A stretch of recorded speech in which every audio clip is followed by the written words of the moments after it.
Olá, meus amigos, senhoras e senhores, jovens, crianças. Estamos de volta aqui na nossa City TV para a apresentação de mais uma edição do Prazer em Conhecer.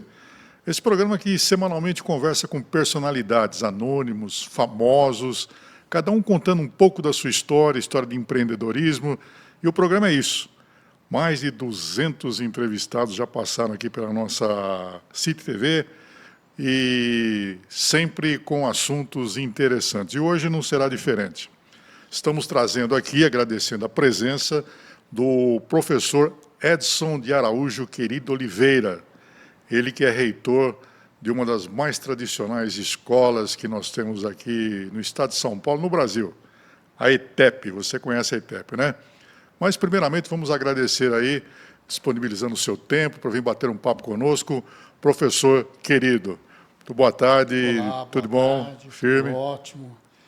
Obrigado pela aqui. participação, pela presença. Nós que agradecemos a deferência, o convite para nós estarmos nessa tarde aqui, nessa tarde-noite, né, para conversarmos um pouco. Isso. Professor, a ETEP é uma das escolas mais tradicionais que nós temos aqui, fundada em 1956, é isso, né? Perfeito. Quantos e quantos que não foram formados, profissionais que estão aqui pela cidade, pelo estado, pelo mundo, né? Foram formados pela ETEP. E a ETEP continua firme, tratando ali cada vez melhor os seus alunos e formando cada vez melhor os seus profissionais? Toda certeza. A ETEP foi fundada, né, em 19 de março de 1956, né, por membros da comunidade naquela época e professores do ITA. Então, ela tem uma trajetória muito próxima do que foi a trajetória do ITA. Enquanto o ITA focou na engenharia aeronáutica, e como deveria ser, né, a ETEP focou na engenharia industrial, uma vez que nós temos um parque industrial muito importante. Lá mesmo nos primórdios nós já tínhamos essa tendência, então fundar um colégio técnico, fundar uma faculdade voltada para a atividade industrial, era objetivo de muitos elementos importantes da comunidade empresarial e científica daquela época aqui em São José dos Campos. E hoje, 70 anos depois, eu tenho esse legado, né? Eu herdei esse legado. Eu cheguei na ETEP há 2 anos, né? Eu fiz carreira acadêmica, não só na Universidade do Vale do Paraíba, mas também na Universidade de Taubaté. Então, fiquei lá 3 décadas na Universidade de Taubaté, ocupando diversas funções, cargos, e, inclusive, a função de professor, que é aquela função que jamais deixarei de exercer, né? Quem foi professor Everaldo Passos? Ele, na verdade, foi um dos fundadores, né? Então, o personagem, vamos dizer assim, que nós, na ETEP, guardamos como exemplo de todos aqueles outros que contribuíram para a fundação da ETEP. Não só para a fundação, mas o crescimento da ETEP ao longo do tempo. Então, a ETEP sempre foi um colégio, né, formou técnicos e nível superior, engenheiros. Hoje nós temos cursos em todas as áreas, né? 32 cursos presenciais, mais de 70 cursos de ensino à distância. Então, nós nos solidificamos como um centro universitário único da região de metropolitana, né?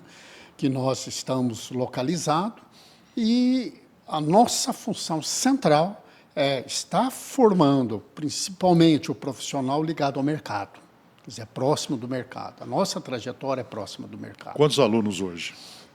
Hoje nós temos cerca de 12 mil alunos no ensino à distância. 12 mil? Né?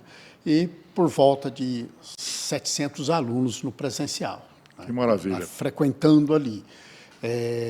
Nós acabamos de ser contemplados com um novo programa, novo Pronatec, o Propag, os Juros para a Educação, né? Tem alguns nomes, com mais 1.453 vagas para ensino técnico, que serão distribuídas conforme política do governo estadual, de forma gratuita à nossa comunidade.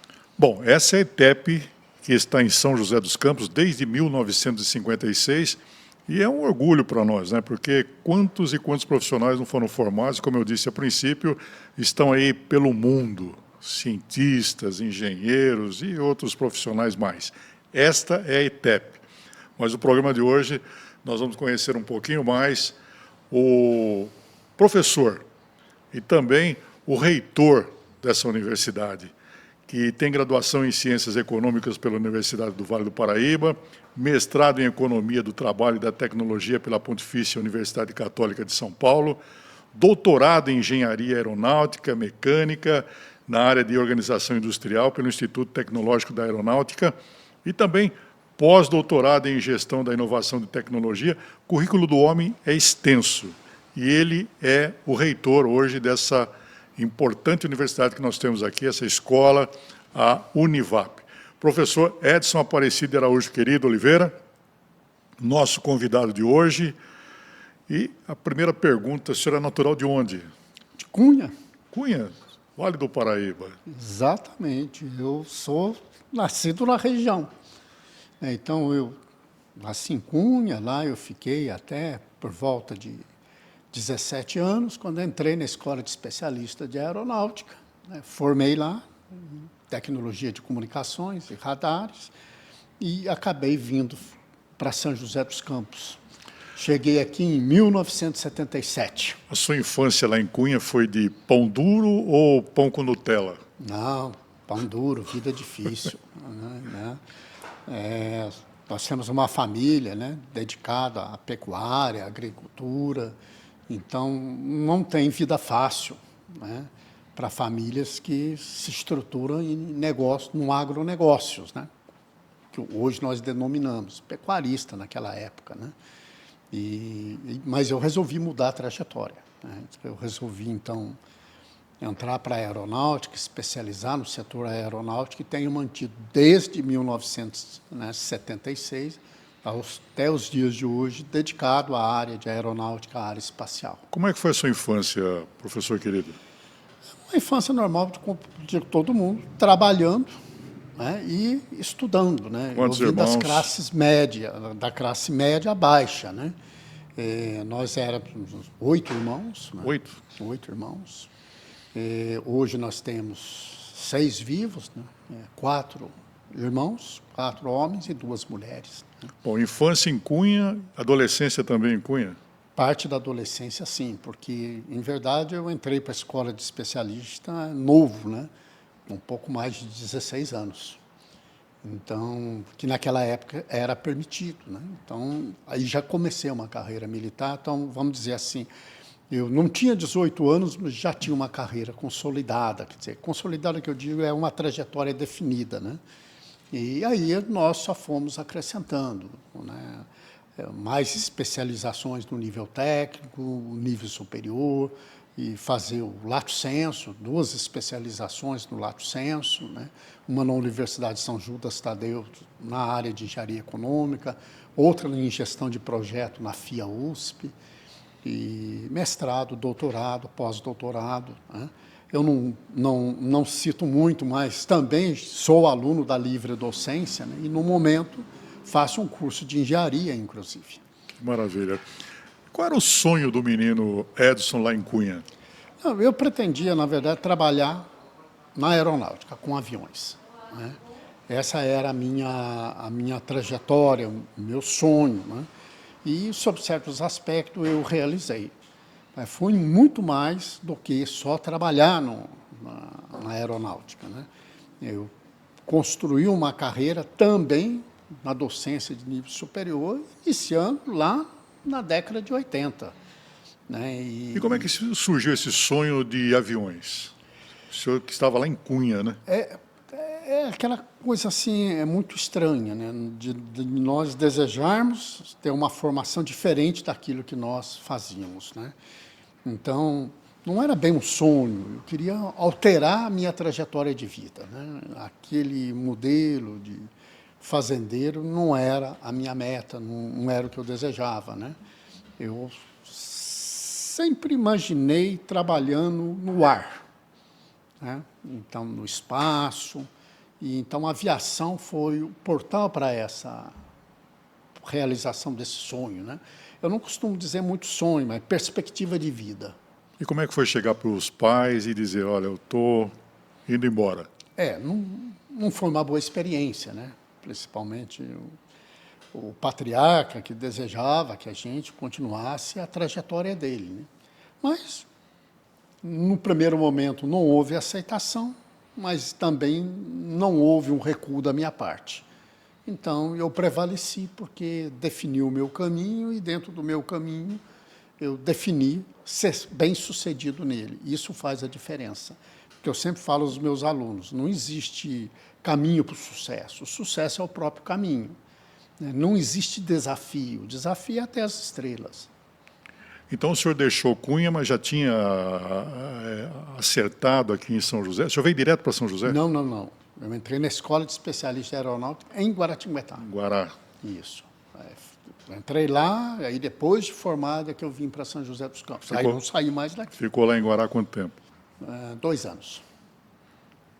E o senhor chegou em São José em que ano? 1977, finalzinho de 1977. Como é que foi sair de Cunha, passar por Guará e chegar na São José dos Campos? Foi uma experiência boa, né? Cheguei aqui no final da década de 70, né? São José era uma cidade, como está até hoje, em transformação, tem uma dinâmica muito grande de expansão, tem um vetor de crescimento muito significativo, né? E eu aproveitei essa oportunidade, e principalmente de fazer uma carreira múltipla, né? Ao mesmo tempo que eu continuei na aeronáutica, fiz a carreira aeronáutica, cumpri meu tempo lá, mas eu aproveitei também para estudar e para ter uma atividade de docência que a lei sempre permitiu aos militares, né? Naquela oportunidade. Então, iniciei a carreira no primeiro, né, em cursinho pré-vestibular, depois passei por 2 colégios aqui, né, que nem existem mais, e finalmente cheguei à universidade, né, à faculdade como professor universitário. É nesse segmento que eu me mantive. Primeiro na Univap, depois na Univap e na Unital, né? Depois eu fui para a reserva no CTA, e deixei o CTA, aí migrei para a Unital, e deixei também a Univap e fiz carreira na Unital, né? Aí na Unital fui professor, eu fui coordenador de curso, eu fui pró-reitor, e fiz essa trajetória profissional que me trouxe hoje, né, à ETEP, e entrei na ETEP como pró-reitor, de pesquisa, pós-graduação e extensão, até porque pesquisa e pós-graduação é a minha principal atividade acadêmica, a minha principal atividade profissional, e nesse sentido fui convidado pelo mantenedor, né, pelos mantenedores, a assumir a reitoria. E assim eu fiz, estou com 1 ano e pouco de reitoria, né? Então a gente mudou um pouco o modelo de gestão existente, né? E hoje a gente tem uma série de metas que a gente tem tentado, implementado e testado o modelo, né? A iniciativa privada é muito diferente do setor público, a gente tem uma outra dinâmica, uma outra concepção de negócios, mas dentro dessa nova concepção de negócios a gente tem colhido bons resultados. Bom, o senhor chegou em São José dos Campos ainda adolescente, não é verdade? A cidade estava começando a se desenvolver, né? Conta um pouquinho daquela São José de quando o senhor chegou. O senhor só estudava, tinha algumas baladinhas naquela época, como é que era? Era uma cidade normal, com a existência para a época, né? Para o entretenimento relacionado àquela época, ele existia, como continua existindo hoje e vai existir amanhã, né? Mas era uma cidade ainda em expansão, os bairros periféricos não estavam ainda consolidados, né? Ela estava se expandindo. Então, eu morei primeiro, né, no Parque Industrial, aqui do lado, próximo aqui de onde nós estamos, no primeiro momento. Depois eu migrei para dentro do CTA na época, hoje é o DCTA, né? E ali eu fiquei, então, 2 décadas e meia, né, convivendo, vamos dizer assim, no núcleo de São José dos Campos. Então, eu tive a oportunidade de ver a cidade expandir, a cidade crescer, de solidificar a indústria aeronáutica, de expandir a indústria automobilística e depois os serviços, a expansão de serviços, né? Os serviços que a gente costuma dizer ortodoxos, né? Aqueles que são tradicionais, e depois a implementação de serviços de alto conteúdo tecnológico, né? Que envolve tecnologia de informações, comunicações e assim por diante. Constituiu família aqui em São José? Sim, sim, sim. Tem quantos filhos? Eu tenho 2 filhas. A primeira filha nasceu aqui. A minha primeira filha nasceu em Guará, a segunda filha nasceu em São José dos Campos. Então, nos 2 anos que o senhor ficou em Guará, o senhor Tive a primeira. E depois, já aqui em São José dos Campos, a segunda filha. estudando em Guaratinguetá e buscando ali um objetivo maior, como é que foi aquele momento em que sua esposa disse, ó, o senhor vai ser pai?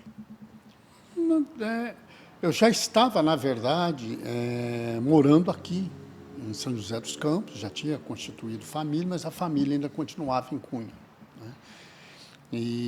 Porque a minha filha nasceu em Guará? Porque justamente no transporte, na mudança para São José dos Campos, então a minha esposa naquela época entrou em trabalho de parto, então a escola da aeronáutica foi o caminho mais próximo, então ela acabou nascendo dentro da escola especialista de aeronáutica. Bom, hoje nós estamos conversando aqui com o professor Edson Aparecido Querido Oliveira, ele que é reitor da Univap. Não. Da Univap não. ETEP. Da ETEP, tivemos com a Univap a semana passada aqui, da ETEP, a Escola Técnica Everardo Passos. Isso. A ETEP, essa tradicional escola aqui de São José dos Campos. Hoje, Centro Universitário ETEP, né? Centro... ETEP, ela virou a marca, né, do grupo. Tá. O antigo Bilaquinho hoje é ETEP também, né? Sim, faz parte do grupo. Faz parte do grupo da ETEP, que é o Bilac, que fica ali na Francisco Paz. A faculdade continua lá ainda. Está lá. Isso. E o colégio, ele teve as suas atividades paralisadas, foi incorporado dentro do grupo. Então, do grupo ETEP. ETEP. Professor, nós temos aqui 25 perguntas e essas perguntas eu gostaria que o senhor escolhesse uma bolinha aí para nós fazermos a primeira pergunta para o professor Edson Aparecido Querido de Oliveira, ele que é reitor da ETEP. E a primeira pergunta, é importante saber da opinião dele em relação às perguntas que nós formulamos aqui, porque pode te ajudar aí numa decisão, ele que é uma pessoa muito culta e que vai responder essa pergunta. Se o senhor pudesse escolher qualquer pessoa do mundo, com quem gostaria de jantar? Não tenha dúvida, com o Trump. Por quê? O Trump, no meu ponto de vista, é hoje um dos executivos, não presidente, com um pensamento mais solidificado que a gente enxerga na economia global. Né? Muitos poderiam dizer, é o Bezos, Não, eu simplesmente jantaria com o Trump. Ou seja, discutiria com ele geopolítica global. Porque hoje falta uma liderança global. Nós temos, assim, líderes arrivistas, né?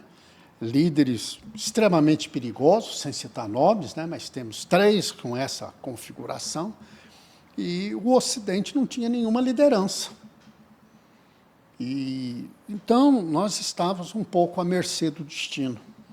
O que o Trump fez foi estabelecer uma estratégia, ainda que muito questionada, uma estratégia dura, mas é a estratégia de reação do Ocidente a, digamos assim, políticas invasoras do Oriente. E hoje, apesar de que nós somos seres gregários, e a humanidade é uma só, mas a gente precisa estabelecer limites. Limites para a expansão dos interesses pessoais, limites de expansão dos interesses nacionais, inclusive a reflexão das consequências de atitudes tomadas de forma unilateral. Né? Então, a guerra da Ucrânia é um exemplo disso, do que nós estamos falando. Né? A guerra no Irã também é outro exemplo disso, né, que nós estamos falando. Toda essa atividade terrorista, narcoterrorista que está acontecendo pelo mundo, mas principalmente do lado ocidental, é consequência de líderes fracos, de líderes sem ideologia, de líderes sem pensar na sua população. E ele está se aproximando da América do Sul também, né? Já está na América do Sul, né? Então, por isso, eu jantaria com o Trump. Tá aí, esse é o professor querido, a opinião dele, e pode te ajudar muito aí nesses questionamentos que você tem em relação ao mundo atual. Professor, o senhor viveu o momento da criação da Embraer aqui, né, em São José. Como é que foi isso? Foi um momento muito importante. Quando eu cheguei, né, a Embraer estava solidificando as primeiras aeronaves, o Bandeirantes estava voando, o Brasília estava voando, né? Aí começava já a se discutir os novos modelos de aviões executivos, né? E toda aquela época foi uma época muito importante. Eu tive a felicidade de ter convivido com Osíris, né? E acho ele uma pessoa fantástica, é um ser que realmente inovador, um ser com uma mente que enxergou no futuro, né? Porque nós temos pessoas com mente solidificada que enxergam o presente. Nós temos pessoas com mente confusa que só olha para o passado.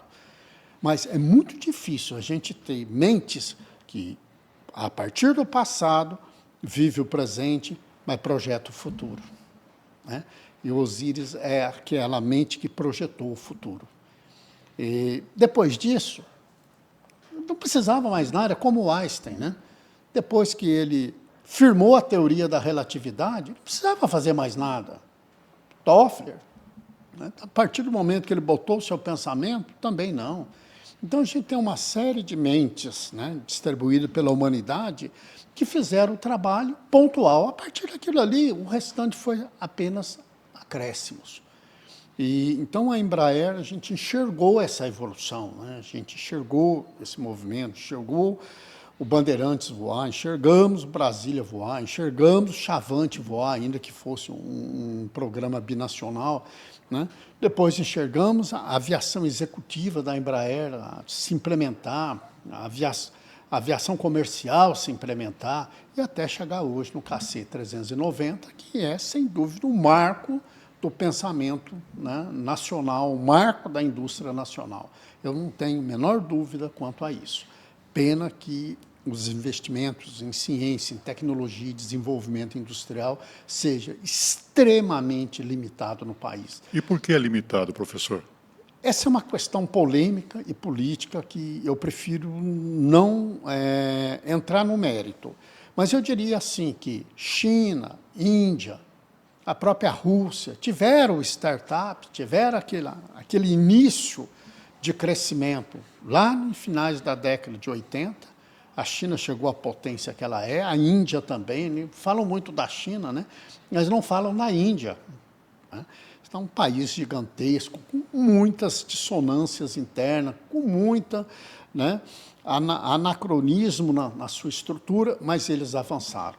E nós somos um país que estamos marcando passo, né? Somos um país que, se for analisar a característica de um país emergente verdadeiramente, nem emergente nós somos mais, né? E aí, se não se investe em educação, se não investe em desenvolvimento da tecnologia, você será um eterno refém. Nós falamos da Embraer, falamos dos pioneiros da Embraer, o senhor citou aí Osíris Silva, mas esses pioneiros não são responsáveis somente pela Embraer, não, são responsáveis pelo desenvolvimento, crescimento, não só de São José, do Vale do Paraíba, do Estado do Brasil e do mundo, né? Esses são os spin-offs, né? Então, nós tivemos muitos spin-offs, esses spin-offs criaram startups, criaram outras empresas, essas empresas estão aí. Mas aquela ideia inicial da concepção da primeira aeronave, da concepção de uma empresa para, né, industrializar aquilo foi a ideia primordial. Como diz, é como o Big Bang, quer dizer, foi aquilo que deu origem a tudo. Então, a gente deve venerar aqueles que realmente deixaram um legado. Então, a Embraer é um grande legado, né? E esse legado se expandiu hoje, mais de 4.000 empresas diretas aqui relacionadas a ela, mais de 15.000 empresas, né, negócios distribuídos relacionados a ela, e tudo isso a gente deve à ideia de uma pessoa, aquela ideia primordial de uma pessoa, aquele que faz a diferença. Bom, o senhor tem pós-doutorado em gestão de inovação tecnológica, né? São José dos Campos é realmente uma cidade de alta tecnologia? Não, isso não resta dúvida que nós temos bastante desenvolvimento tecnológico aqui, mas poderia ser mais. Nós poderíamos estar no nível de uma Seattle, nós poderíamos estar no nível de outros centros tecnológicos pelo mundo, avançando muito mais. É aí exatamente aonde entrou a falta do investimento direcionado para o caminho certo. e não para um processo imitativo daquilo que existe no exterior. Né? Volto a dizer, um país que não desenvolve a sua tecnologia, um país que não desenvolve o seu processo de inovação tecnológica voltado para as suas necessidades no mundo global, é um país que pode ficar refém dos países desenvolvidos de forma ad eterno. Ou seja, será um país apenas imitante, né? Apenas um país de economia derivativa. E acho que nós temos mente suficiente para ser um país protagonista, né? E não um país, né, gigantesco, não diplomático, não científico, não na parte industrial. Professor Edson Querido Oliveira, vamos para mais uma pergunta aí das nossas bolinhas, saber o pensamento desse homem que nós estamos conversando hoje. Estamos aprendendo muito com ele aqui, porque é uma sumidade de tecnologia, bom, reitor da ETEP, né? Bom, e a pergunta que o senhor escolheu aqui, bom, o que o senhor prefere, cidade, campo, montanha ou praia? Eu sou do campo, né? Então, eu nasci no campo, ainda que campo, montanha, né? Então, altitude, ela existe para mim, né?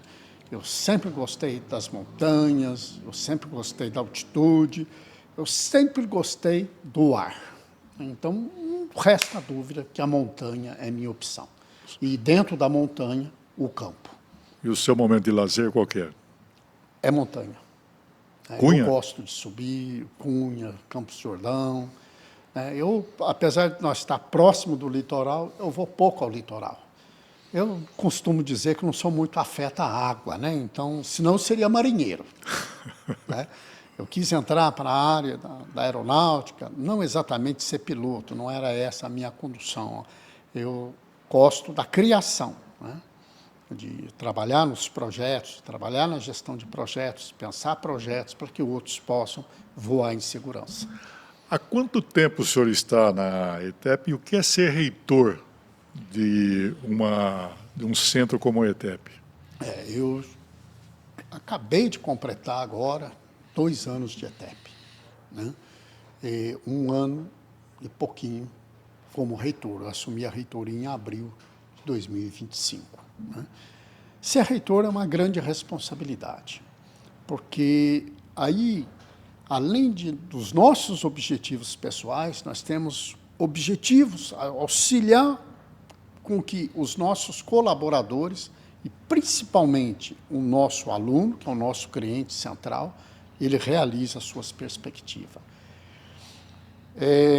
Todo ser tem sonhos, né? E quando a gente assume como reitor, a primeira coisa que nós devemos olhar para frente é para os sonhos daqueles que dependem das nossas decisões. Porque as pessoas olham para a função de reitor de um centro universitário, de uma universidade, diretor-geral das faculdades, como o elemento-chave, como o líder que, de fato, nós temos que exercer esse aspecto. De fato, a gente tem que zelar pela formação do aluno. Problemas todos existem. E hoje, o segmento de ensino no pós-pandemia é um segmento que foi muito prejudicado, remodelou o segmento, ainda muitas das trilhas ainda estão perdidas, né? Então, muitos, hoje, jovens, ainda questionam se ele deve estudar ou trabalhar, se ele deve abrir um negócio, estudar e abrir um negócio, né? Estudar e fazer concurso público. Porque o Brasil, como todo país que veio de uma tradição europeia colonizadora, né? Colonizadora exploradora, então tem aquela visão de cargos públicos, que era o que existia na essência, né?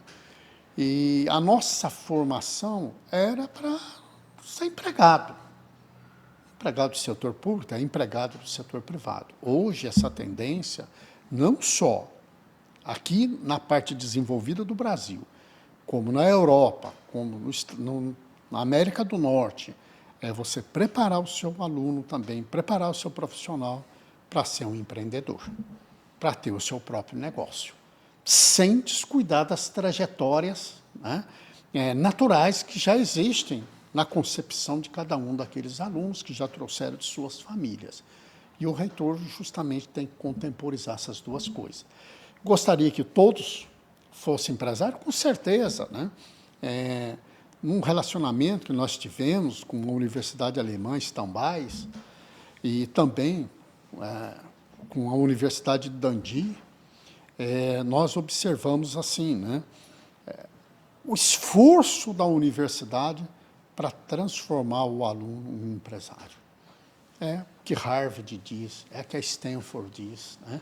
É que a Wharton diz. Então, a gente tem que trabalhar esses dois lados. E trabalhar isso no Brasil é difícil, é penoso. Esse é o professor Querido. Ele é reitor da ETEP em São José dos Campos e o nosso entrevistado de hoje. Tenho certeza que você está gostando do bate-papo desse nosso prazer em conhecer. Estamos tendo o prazer de conhecê-lo hoje aqui no nosso programa, que vai para o intervalo comercial e volta daqui a pouquinho conversando mais com o professor Edson Araújo Querido Oliveira. Já, já.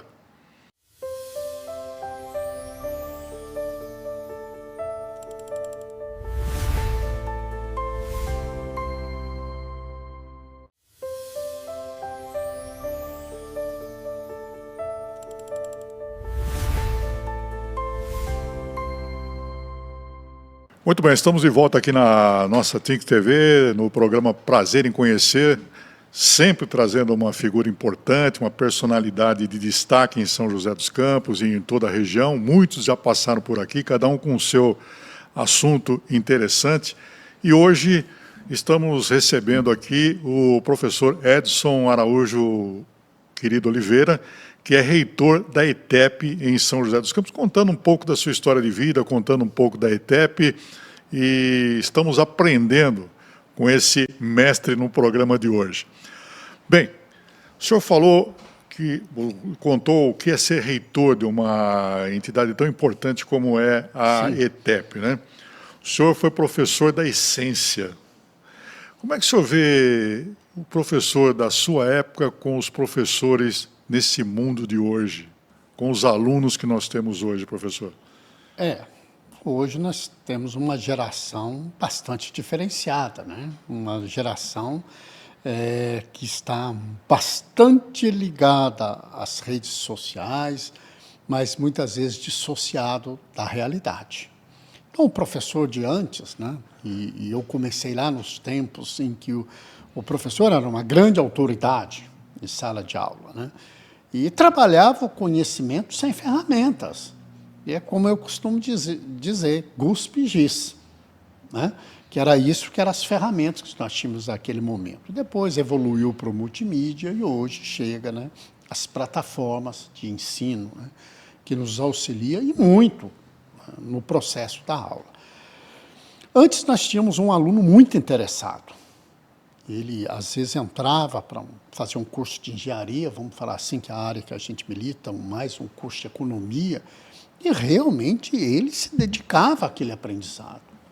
Hoje a gente já tem uma geração diferenciada, tem um W aí no caminho, né? Onde o aluno, você precisa concorrer com ele ligado nas redes sociais. Ligada, né? E não há como a inteligência artificial. Ligada ao IoT, ou seja, a internet das coisas, o Big Data, as análises de dados, que muitas vezes vem pronta a ele. Isso, num ponto, é bom, porque amplia o repertório, né, de conhecimento que ele pode ter. Por outro lado, é ruim, diminui muito a capacidade de raciocínio, a capacidade de utilizar suas ferramentas em prol do seu próprio desenvolvimento. Então, o professor que teve a oportunidade de trabalhar no passado, como foi o meu caso, e continuo hoje ainda trabalhando, né, como professor, a gente teve que passar por esse processo transitório para hoje ter a mesma linguagem, a mesma comunicação com essa geração, né, que dividiu basicamente em dois estratos. O extrato daqueles que são muito interessados, então, inclusive, puxa você, porque busca conhecimento e utiliza as ferramentas em busca do conhecimento, desenvolve, né, habilidades, desenvolve atitude, desenvolve presença, e aqueles que são amorfa, tudo isso que a gente precisa puxar para a realidade. Dizer, olha, escuta, o mundo está em transição. Se você ficar para trás, o que será de você? É a questão que muitas vezes a gente precisa colocar. Vamos para mais uma pergunta para o professor querido, ele que é o reitor da ETEP e hoje é o nosso convidado muito especial aqui do Prazer em Conhecer. Estamos tendo o prazer de conhecê-lo e a pergunta que ele escolheu aqui, que serve para você, preste atenção na resposta do professor querido. O senhor aperta o botão do elevador mais de uma vez? O senhor realmente acredita que isso fará o elevador chegar mais rápido? Não. Tudo tem o seu tempo. Eu aperto o botão do elevador uma única vez, né? E não perco tempo, porque tempo é a única moeda que nós não temos reposição. É a única moeda que nós precisamos preservar. E o estresse, ele diminui seu ciclo de vida. Então, hoje, eu já com 68 anos, né, eu já perdi a pressa. Eu já perdi esse estresse das coisas que podem demorar. Se demorar, melhor ainda. Talvez eu viva até mais. Mas se eu estressasse apertando várias vezes o botão do elevador, com certeza, um único elemento estaria prejudicado, quem eu mesmo. Porque o elevador não muda o ciclo de vida dele, é uma máquina. Nós já projetamos, nós já estabelecemos a regra. É como a inteligência artificial. Muitas vezes perguntam para mim, professor, mas a inteligência artificial vai substituir o homem? Alguns sim, já substituiu. Outros jamais. Porque ela é um algoritmo com uma lógica que nós, seres humanos, colocamos para ela. Mesmo quando eu tenho uma IA que desenvolve um processo de aprendizado, eu limitei, baseado na própria limitação que eu tenho. Então, apertar o botão mais vezes não diminui o seu estresse, pelo contrário, aumenta o seu estresse. E você vai chegar mais rápido aonde? Percebeu de uma pergunta, uma aula que foi dada aqui no nosso Prazer em Conhecer pelo professor querido, hein? Valeu essa pergunta, hein? Professor, na sua época havia... Como é que o senhor está vendo hoje essa politização na educação? Esse é um problema que nós enfrentamos hoje, né? Essa politização. Que leva a uma polarização. Introduzir um conceito político na educação, isso o ser humano já faz por, né, épocas imemoriais. Né? Tem as devidas adequações do tempo, né, do que é política, do que é o que eu estou inserindo. O problema é inserir na educação uma narrativa vazia, uma narrativa sem nenhuma finalidade. É uma narrativa da contestação daquilo que existe, da substituição do real pelo imaginário vazio, um vácuo. Isso é preocupante, porque se eu quero construir uma ponte, eu preciso de um engenheiro civil. Eu não preciso de um engenheiro civil filósofo. Eu preciso de um engenheiro civil, né, de cálculo estrutural, né, de concretagem, de desenho técnico, de desenho perspectivo, de técnicas UX, que é a técnica do usuário. É isso que eu preciso. Eu preciso que ele atenda toda a heurística do ponto de vista da adaptação às pessoas que têm diferenciação. É esse engenheiro que eu preciso. Agora, o engenheiro que faz discurso, aí eu pergunto, para que ele serve? Que ponte ele vai construir? Que prédio ele vai erguer? E também, o mesmo exemplo aplica-se a um médico, um enfermeiro. aplica a um professor. Nós somos aquele país que não valorizamos os nossos pedagogos. E ninguém responde para mim, nem ao senhor, a pergunta: quem é que vai alfabetizar nossas crianças? Se você, né, oferece um salário mínimo a um professor. Lembrando que no Japão, todos precisam curvar perante o imperador, correto? Menos os professores. Esse é o respeito de uma sociedade secular, aquele que está ensinando as gerações a herdar toda a trajetória de desenvolvimento psicológico e cultural de um povo. Um povo sem cultura, sem trilhas psicológicas, sem reservar a sua identidade, é um povo sem alma. É um povo condenado à extinção. É um povo que vai caminhar pela superfície da terra até a extinção. Não é isso o destino que nós desejamos para o nosso país, para as nossas crianças, para os nossos adolescentes. Então, eu só posso dizer que eu estou de luto por essa politização vazia e por essa polarização, né, através de uma narrativa que leva ao nada. Professor querido, mais uma pergunta, mais uma bolinha. Vai prestando bem atenção nas respostas desse nosso entrevistado de hoje, que vai lhe ajudar muito. E tem ajudado nesse programa de hoje, como nos outros também. Pergunta: se uma bola de cristal pudesse contar a verdade sobre o senhor, a sua vida, o futuro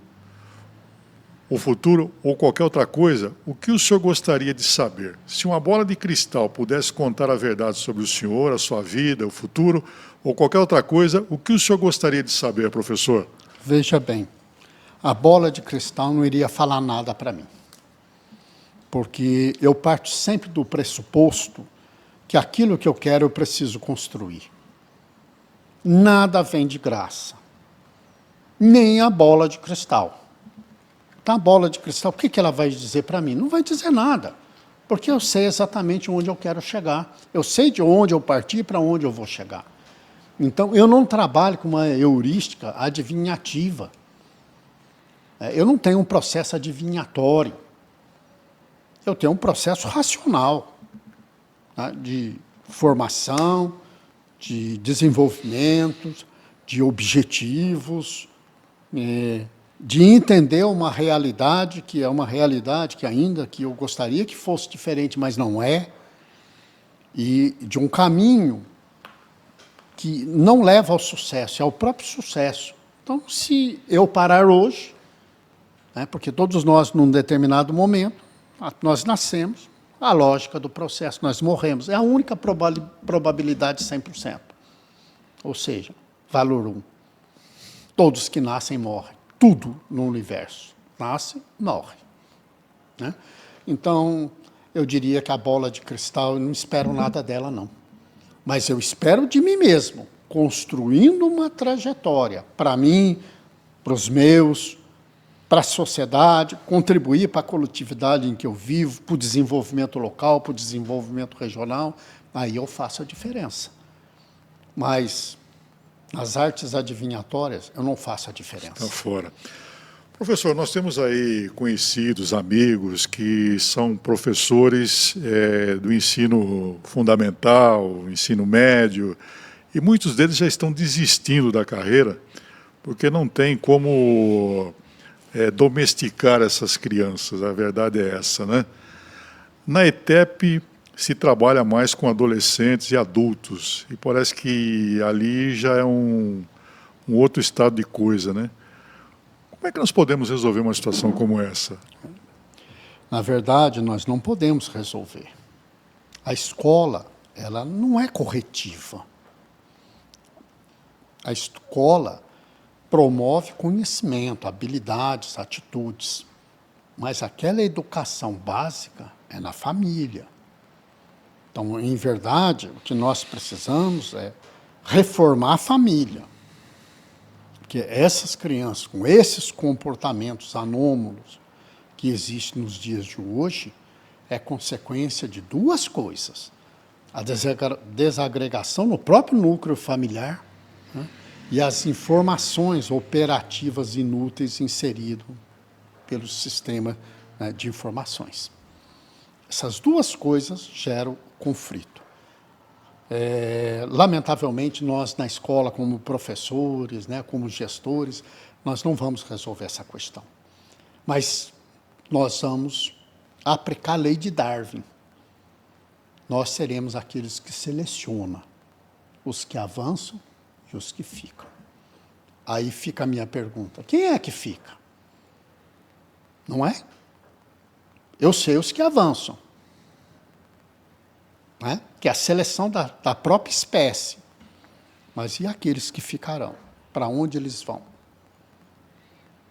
É a pergunta, a contra-argumentação da própria pergunta. Gostei dessa pergunta. Verdade. Professor Edson Quirino, querido, é o nosso entrevistado de hoje, aqui no nosso Prazer em Conhecer, na CIT TV. Essa TV que você está se acostumando, né? Já se acostumou a acompanhar, né? Uma programação diversificada para todos os gostos, muitos profissionais, bons profissionais, com seus programas aqui na nossa CIT TV. E toda segunda-feira, 10 da noite, nós temos aqui o Prazer em Conhecer, sempre trazendo uma personalidade importante como hoje, o professor Querido, que vai tirar mais aí uma pergunta da nossa bolinha, para que você ouça a resposta dele. Você que está meio perdido aí, com algumas dúvidas naquilo que você... na sua vida, né? Preste atenção na resposta. Se o senhor pudesse acordar amanhã com uma habilidade ou qualidade nova, qual seria? Nossa, essa é muito interessante, né? Acordar amanhã com uma habilidade nova, né, com uma atitude nova, para mim seria muito difícil, né? Mas se isso existisse, né, eu gostaria de ter a habilidade de transformação das coisas. Ou seja, pegar aquelas coisas, sejam elas físicas, ou seja, materiais ou imateriais, e transformar em algo que fosse verdadeiramente útil à sociedade. Porque, infelizmente, a gente acorda, às vezes, de manhã cedo, né, com uma informação que ela é inútil para a sociedade, né? Nós estamos agora na época de Copa do Mundo, não é isso? Eu tive a oportunidade de assistir muitas Copas, né, desde lá da minha época de criança. E tive a oportunidade de ver a evolução desse processo, até chegarmos numa Copa como essa aqui, onde você não vê ninguém comemorando. Ninguém, que eu falo assim, a dimensão que a gente já viu no passado, né? Ninguém no verde e amarelo. Só questões bem pontuais. Por quê? Futebol é nossa paixão. Então, transformar para que, guardado o tempo atual, a evolução desse momento, mas transformar naquilo que é a alegria do brasileiro, seria a habilidade que eu gostaria de ter. Que eu conseguisse trazer essa alegria. Porque, infelizmente, quase tudo que nós estamos convivendo, ou parte daquilo que nós estamos convivendo, nos traz a tristeza, nos traz a depressão, nos traz a ansiedade. Aí eu pergunto, para que isso serve? Programa de hoje, ouvindo aí o professor Querido, ele que é o reitor da ETEP em São José dos Campos e com passagem por grandes empresas e escolas, uma pessoa muito culta, você está acompanhando aí, está ouvindo e vendo, né? Professor Querido. Prazer em conhecer. Professor, qual é a sua religião? Eu sou agnóstico, né? Então, a minha família, vamos dizer assim, uma parte era católica, outra parte ligada às religiões da natureza, outros sem nenhuma religião, ou seja, com materialismo mesmo, que a gente chamaria dentro do aspecto de materialismo dialético, mas não era bem isso, né? E então eu acredito num ente superior, jamais deixei de acreditar num ente superior, mas eu não acredito nos canais, né, entre aspas, né, que vem de um ente superior. O ente superior está dentro de cada um de nós, né, está dentro da nossa própria natureza. Então, em verdade, nós conectamos com o ente superior sem precisar de intermediários. Então, é nessa linha que eu sempre penso e sempre sigo as minhas orações matinais. Brilhante professor, brilhante mestre, brilhante reitor, você está acompanhando aí. Agora vamos saber como é que é o professor querido na cozinha. Olha, honestamente, eu cozinho muito bem, né? Eu fiz curso, né, de cozinha, tive a oportunidade de viajar para o exterior, de fazer curso, cozinha francesa. Qual é a especialidade? Eu gosto muito dos assados, né, dos assados em todo sentido, né? Bons risotos, bons arroz de forno, um belo pato assado com laranja, com manga, né? Lá é laranja, aqui é manga, né? Então, os assados de maneira geral, e que tem esses aspectos gerais de utilizar forno, é minha especialidade. Adoro massas também, né? Consigo trabalhar algumas massas, né? Inclusive trabalhar massas artesanais, né? Que é um pouco mais demorado, um pouco mais trabalhoso, mas também faço a comida rápida, né? Bacana. Aquela comida rápida. Dizer assim, minha alimentação é saudável? Nem sempre, né? O tempo é cruel, como eu disse ao longo do nosso encontro aqui, né? Nem sempre dá tempo. Mas quando dá tempo, eu adoro estar na cozinha, eu adoro receber na minha casa, eu adoro um bom vinho, adoro uma boa cerveja, né? Adoro um bom whisky. É um homem de bom gosto. Então, Mais uma bolinha, por favor. Música, cinema ou teatro? olha, eu gosto muito do cinema, né? Mas, assim, música clássica, a música romântica internacional, ela me faz muito bem, né? Tanto é que eu gosto de dormir ouvindo uma música serena, uma música para dormir, uma música para meditação, né? Eu nunca abri mão disso, mas também adoro cinema. Bom, e por acaso veio aqui a pergunta, qual livro, filme ou novela teve grande influência na sua vida? Olha, sendo bem honesto, nenhum grande influência. Eu acho que eu sou um ser pouco influenciável, né? Se um livro teve influência, é a Bíblia. Até porque eu sou salmista, né? Eu gosto das leituras, eu gosto dos números na Bíblia, né? E eu gosto de, vamos dizer assim, de ler refletindo sobre mim mesmo. E independente da Bíblia ter sido mudada no Concílio de Trento, de Nicéia, de você ter colocado o que era de interesse para a época, eu sempre digo assim, os vencedores escrevem a história. Os vencedores escrevem a história. Naquela época se escreveu a história, mas o conhecimento essencial, ele não se perde no tempo. Lembra que eu falei que a gente tem que estar sempre conectado com a essência, com o Altíssimo? Então, essa conexão nos traz aquela intuição para você seguir uma trilha mais segura quando se trata do aspecto, né, dos livros, das novelas, né, enfim. Eu acho que tudo isso são narrativas humanas, né? E as narrativas humanas a gente já vive no dia a dia, né? Quer dizer, a nossa própria vida e a nossa interação com o meio ambiente já é a novela mais interessante que a gente pode ter, né? Eu escrevi alguns livros, né, voltados mais para a ciência, para a tecnologia, para casos, mas não nesse sentido de que isso seja uma trilha para alguém, sim no sentido que a gente precisa registrar, de alguma forma, aquilo que está passando naquele momento que nós estamos vivendo, né? Isso é importante. Então, é como assistir O Vento Levou, né? E entrar naquela história.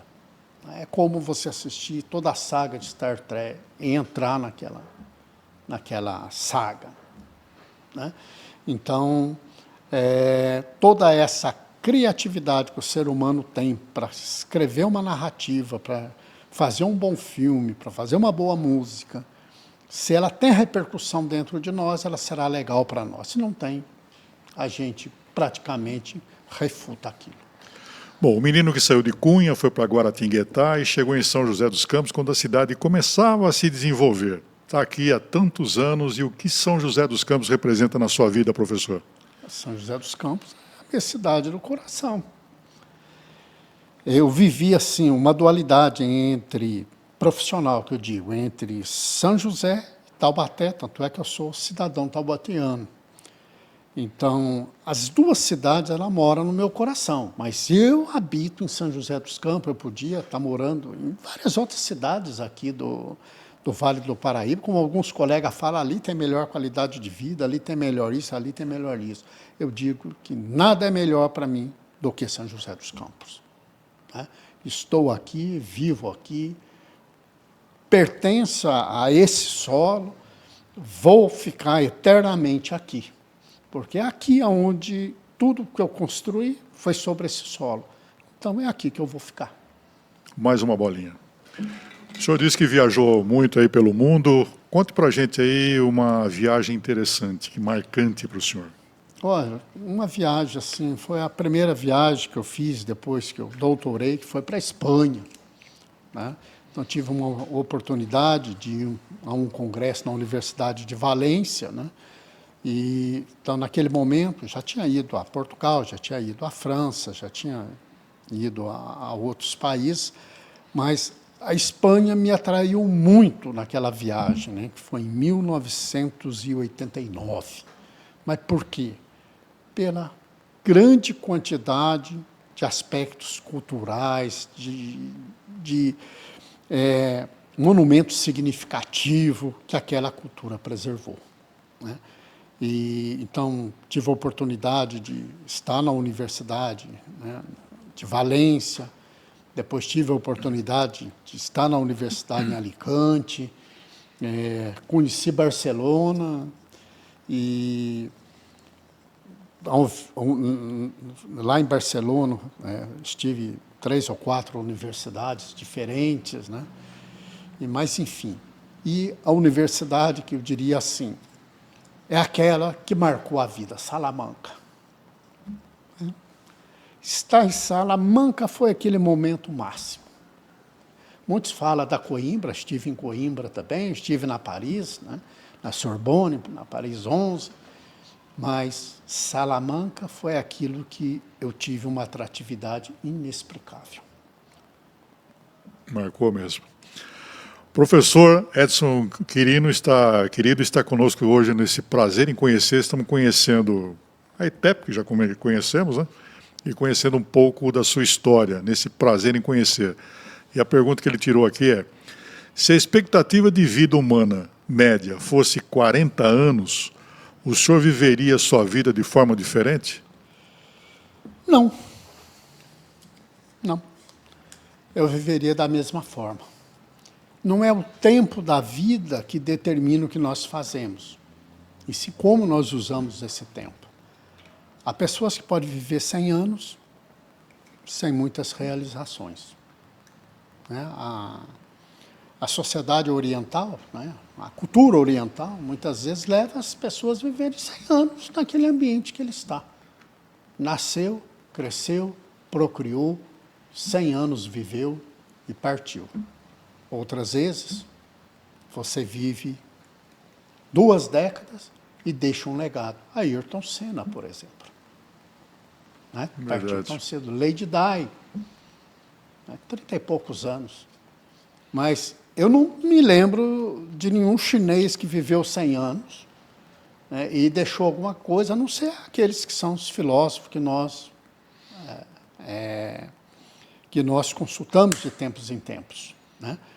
Como A Arte da Guerra, se eu diria um livro, né, eu não quis falar naquele momento, A Arte da Guerra, está lá. Conheça o teu inimigo, conheça as suas fraquezas, né, que as suas fraquezas é a arma que os seus inimigos usarão contra ti. Mas, enfim, mas às vezes você ter vivido 30 anos vai ter deixado um legado que ficarão por séculos, com certeza é mais importante. O senhor tem algum ídolo? Não. Pessoas marcantes na sua vida? Olha, aí eu tive várias pessoas assim que, vamos dizer assim, que nos ajudaram na trajetória, na Univap. Eu não vou nominar, por uma questão de preservação até das próprias pessoas, mas tive pessoas importantes na Univap, professores assim, fantásticos. Aí eu vou citar um nome, o Edo Paiotti, um historiador assim que marcou a essência naquele momento que estava iniciando, vamos ver, a minha atividade de docência, né? Lá na Unital, Nivaldo Zoner, que foi reitor, que eu trabalhei com ele no gabinete, ensinou muito de gestão, de vida universitária. Uma outra pessoa do ponto de vista de ser pesquisador, né? A Maria Júlia Xavier, também ajudou bastante naquela oportunidade. E tive, mais recente, vários colegas, né, que ainda estão vivos, que realmente contribuíram. Mas tive também aqueles ao contrário, né, que foram marcantes no sentido negativo, né, que foram aqueles que trouxeram grandes decepções que eu usei como uma ferramenta de crescimento. Então, em vez de devolver, no sentido de uma vingança pura, eu fiz o contrário. Abandonei aquela trajetória e avancei um pouco mais.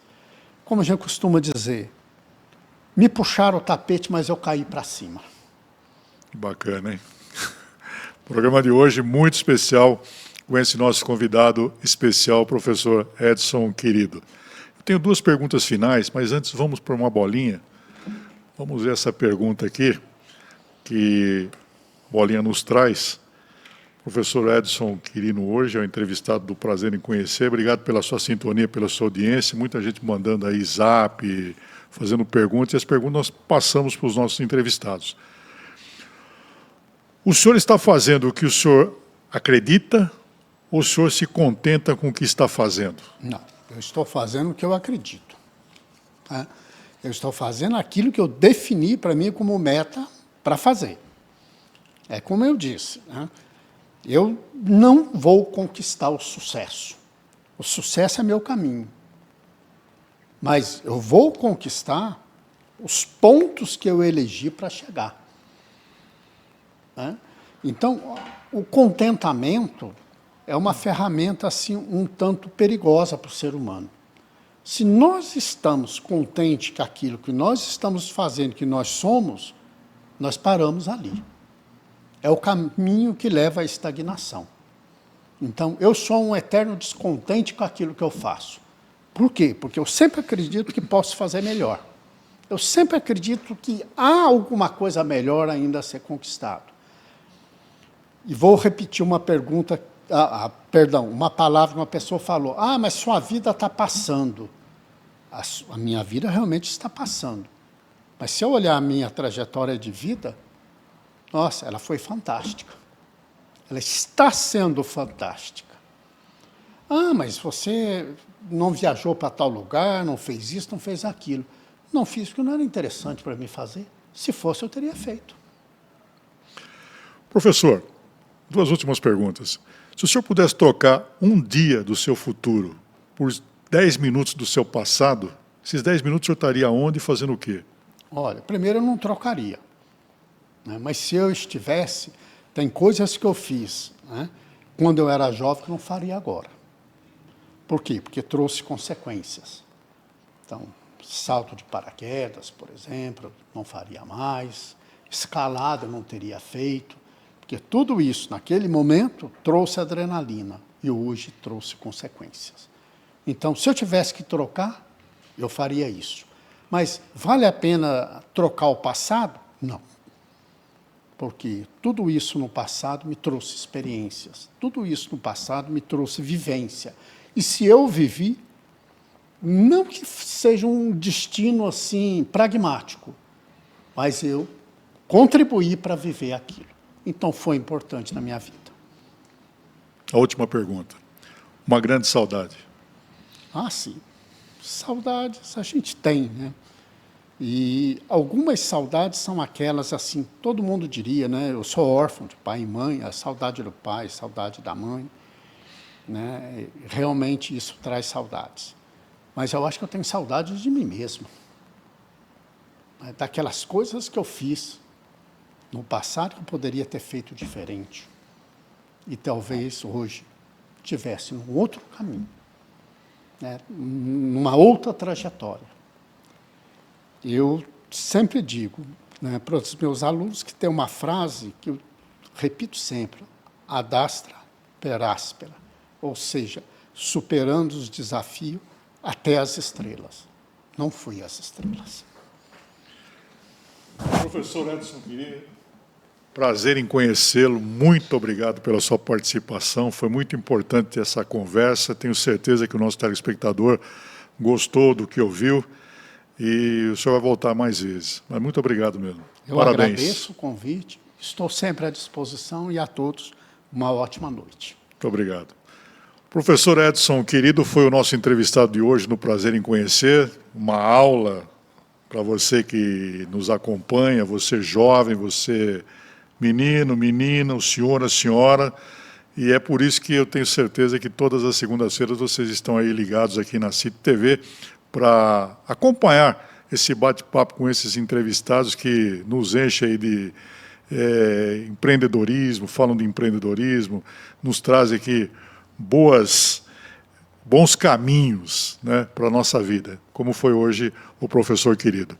Então, muito obrigado pela sua sintonia, muito obrigado pela sua audiência, direção geral aqui do nosso César Latti, e na semana que vem, mais um entrevistado importante, como foi hoje o professor Quirido. Forte abraço, até lá. Muito obrigado também a Renata Vanzelli, que acompanhou conosco aqui dos estúdios, esse bate-papo com o professor Quirido. Forte abraço e até a próxima.